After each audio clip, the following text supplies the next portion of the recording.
তো চলুন দেখা যাক 2024-এ বারুইপুরের কোথায় কি হয়েছে এবং কোথায় কি লাইটিংয়ের ব্যবস্থা।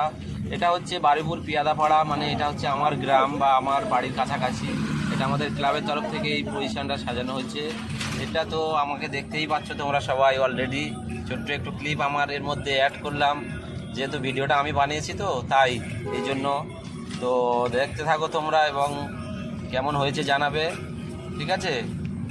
তা চলো দেখা যাক। এটা হচ্ছে আমাদের পাড়ার যে ভিডিও, মানে আমাদের পাড়ার যে রাস্তাটা সাজানো হয়েছে সেই রাস্তাটা আর কি, ঠিক আছে? আর চলে এলাম এবারে। তারপরে হচ্ছে আমরা বলবনের যে রাস্তাটা সাগর সঙ্গের মাঠের দিকে গিয়েছে, ওদের রাস্তাটা বেশ ভালো পরিষ্কার করে সারিয়েছে, পরিষ্কার করে মানে রাস্তাটা বেশ ভালো পরিষ্কার এবং ভালো ওরা মানে সাজিয়েছে আর কি। খুব সুন্দর লাগছে। তো আমার গাড়ির মধ্যে অতটা ক্লিয়ার আসছে না, তবুও আমি তোমাদের দেখানোর